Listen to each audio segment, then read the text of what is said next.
Hey YouTube, so today I'm going to talk about my surgery experience. I had a laparatomy done with an ovarian cystectomy, and luckily I didn't have to have a oophorectomy on top of that. So it all began maybe, I don't know, a couple years ago. I started noticing that I was extremely bloated, and I just thought that it was bad dieting. Because I remember at one point I was managing 2 jobs and I was going out to eat a lot. So I just thought, oh well, I just need to fix my diet and everything will be okay.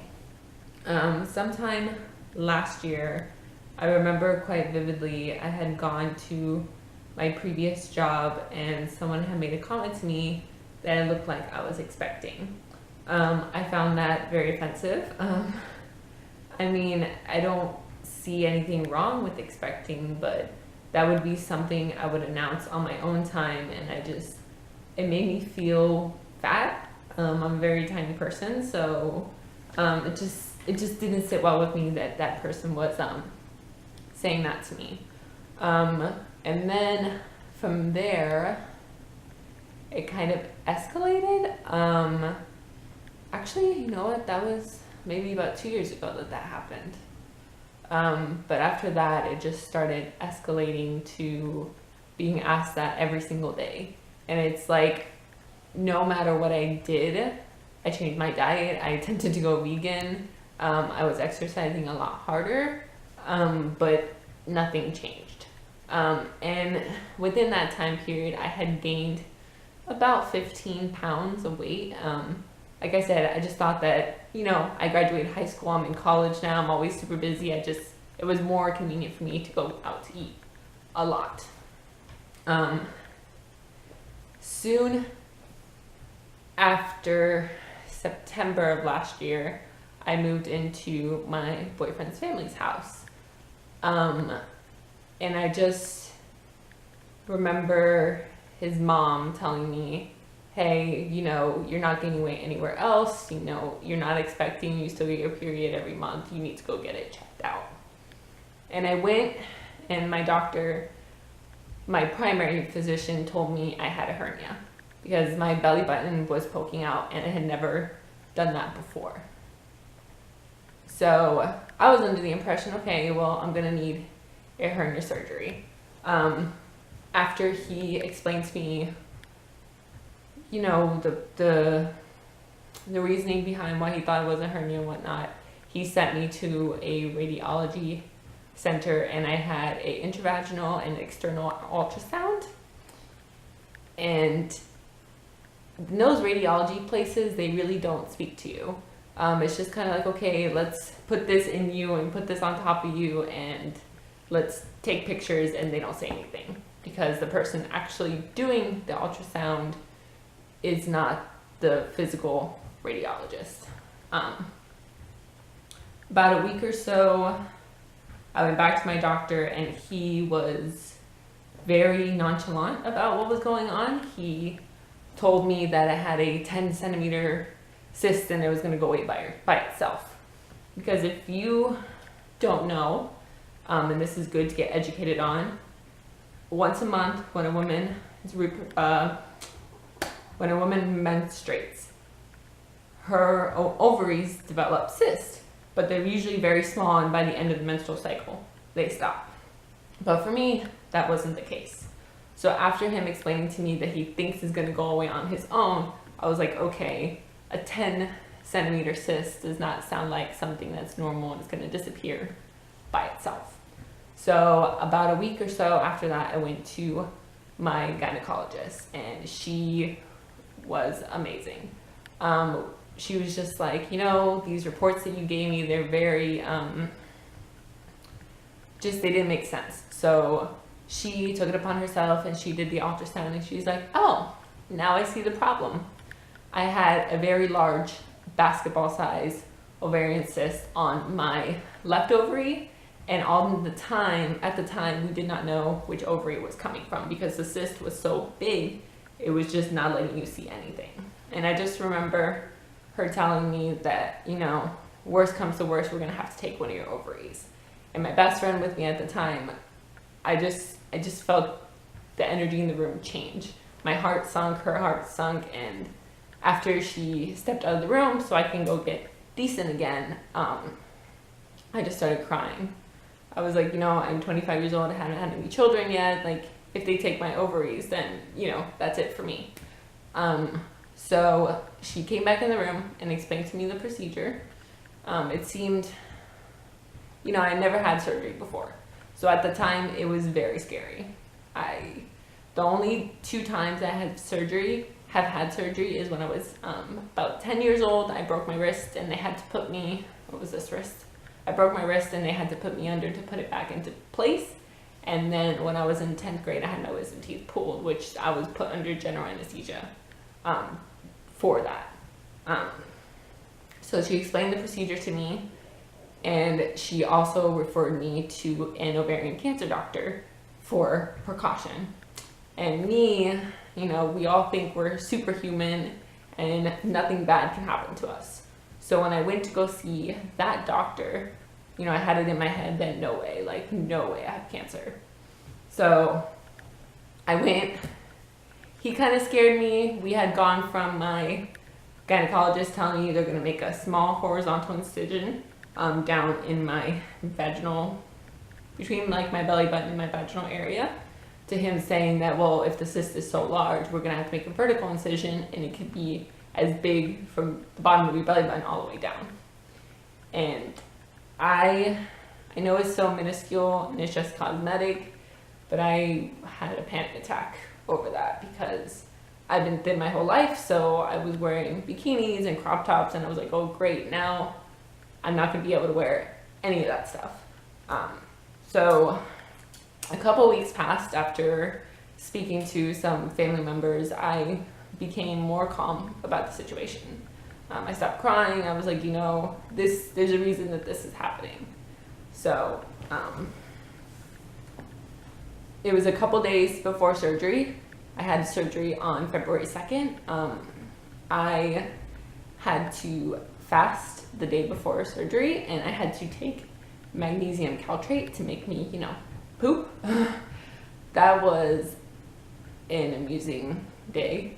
I was very calm. For a couple weeks after figuring out what exactly my procedure was going to be, I was extremely calm. And I just told myself, there's a reason that this is going to happen. And after that, everything's going to be fine. You're going to feel so amazing about yourself. And I just told myself that every single day until I was convinced of it. The morning of surgery, I was told not to eat or drink anything, which later on I found out I could have drank water that day, which would have been nice to know way ahead of time that I could have drank some water. So we left. Unfortunately, my surgery was not early in the morning because that's the cancer doctor and my gynecologist could not be in the same operating room early in the morning. So my surgery was scheduled for 3:20 in the afternoon. So we went to the hospital early. We left around 11 o'clock, got there by noon. I was checked in and dressed, ready for surgery. I'm gonna say before 2 p.m., way before 2 p.m. It was just that time prepping for surgery. I was very calm. I wasn't stressed out. I just was kind of amused at all the stuff you have to do to prep for surgery, from washing yourself with a strong sanitary scrub to going into preparation and brushing your teeth and cleaning your nose out with the same scrub to putting on all the hairnet and the gown. I wasn't freaked out, and I find that a huge blessing that I was just not freaked out. I just during the time I was in pre-op, I was able to hang out with my family. They allowed 2 or 3 people at a time in there. It was very nice. Unfortunately, my surgery got delayed by about 2 hours. I was supposed to be out in an hour and a half, and I didn't go in until about 5:25 or 5:30. And the only thing I remember really going into the operating room was my doctor telling me everything that's expected of me when I get into the operating room. So they gave me some drugs to calm me down, which I wasn't really stressed anyway. I'm just horrified of anesthesia, but I didn't let anybody see that. and they rolled me into the operating room around 5:25, and they told me, hey, you need to move over to this bed. And I just remember one of the nurses putting a mask over my face, and I felt like it was gonna fall off. So I was like, oh, hey, by the way, the mask is gonna fall off. And then before I knew it, I was in the recovery room. My mom told me, and I remember a little bit of it, that when I woke up from recovery, I woke up in tears. And it wasn't because I was scared or nervous. The anesthesia had messed me up so bad I couldn't speak. But I remember my mom screaming at me, it's okay, they didn't take anything. And I was like, well, thank you, Jesus. All they took were the cysts, which, by the way, I had 3 cysts, but I'll get to the third one in a second. Apparently the doctor had come in to speak to me while I was in recovery, and I couldn't remember her speaking to me, and she had warned me of that way ahead of time, that I wasn't going to remember her coming to talk to me. In recovery, they just waited for me to pretty much wake up all the way. They were giving me medicine, which I didn't realize they were giving me narcotics, and I kept vomiting because I could not hold the medication down. So from the time I left to recovery to the time I got my room, I was vomiting constantly. And my poor best friend had finally come to see me because she had gone to see me after work at the hospital that day, and I was too busy puking to really hold conversation with her or anybody else. It was about 3 o'clock in the morning when I finally came to, and I was able to tell the nurse to stop giving me the strong medication and just give me ibuprofen or Motrin, anything else but narcotics, because it was just making me so sick. Because I remember at 3 a.m. they had given me medication, and I finally ate my dinner because I hadn't eaten in like 2 days prepping for surgery, and an hour or so after the dinner, it was out of my system again. So I was finally able to tell them to stop because I really didn't feel much pain. Like I said, at that point I was pretty much come to, and my boyfriend and my mom got to stay with me. They were very nice about that.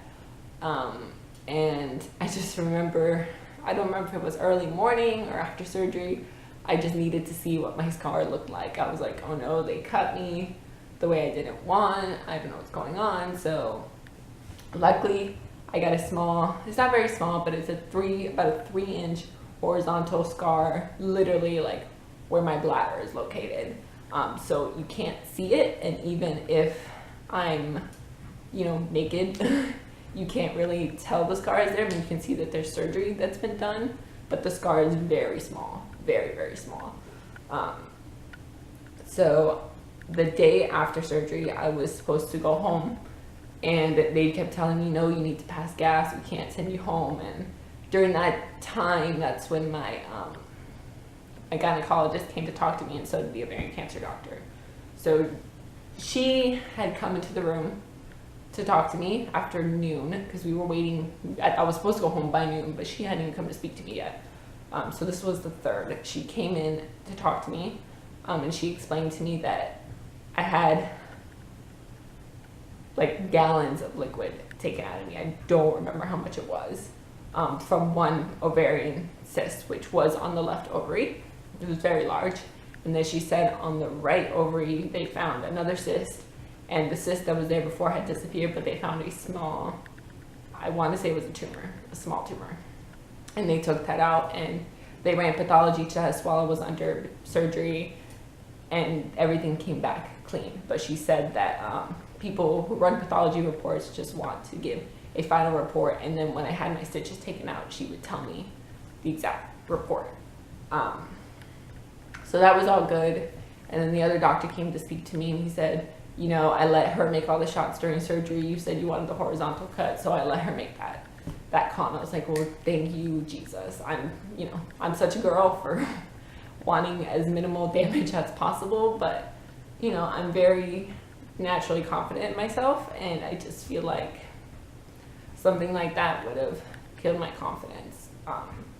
Anyway, I remember the nurse. I had multiple nurses throughout the night and throughout that day, but I remember one nurse, I kept going out and walking around the ward and trying to pass gas so bad, but I had like no food in my system and nothing was happening. So I finally told the nurse, I was like, you know, I'm not bloated, I don't feel sick, I'm not in pain, I need to go home. So after working all that out, she finally sent me home, and lo and behold, once I got home, I passed gas like 3 times.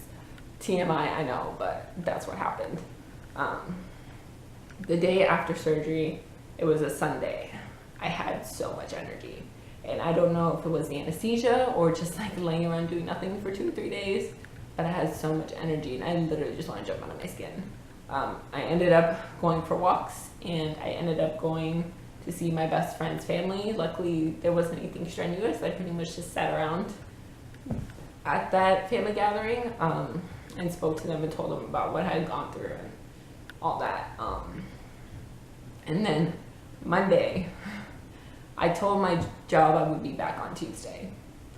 I wasn't back on Tuesday. I was in so much pain on Monday and Tuesday, I literally could not move or walk.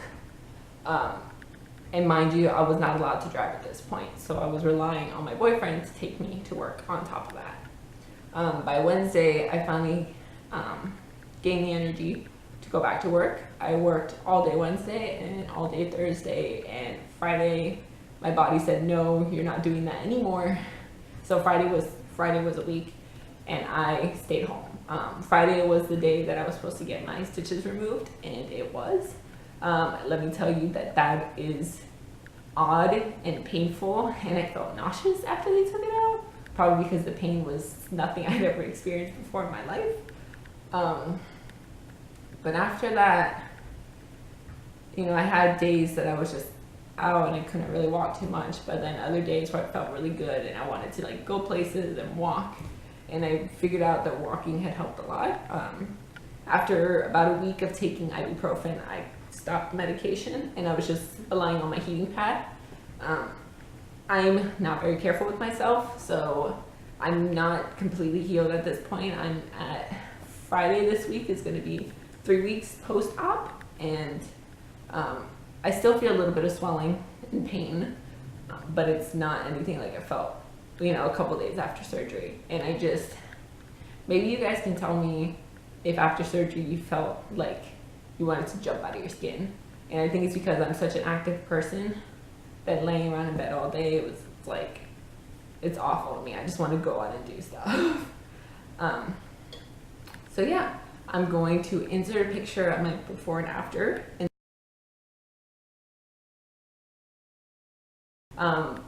But my total weight loss from my surgery before and after, I was about 130 to 132 pounds when I went into surgery, and I'm down to 115. So I lost about 15 pounds after surgery, and it's just so crazy to me that I didn't realize what was happening to me in the past couple of years. It was just, I didn't feel any pain. I just, you know, was just living my life. And I think sometimes we get so busy that we forget to take care of ourselves. And I think this is a good message to just remind people, take care of yourself. I'm lucky enough that I'm like perfect and I feel amazing about myself.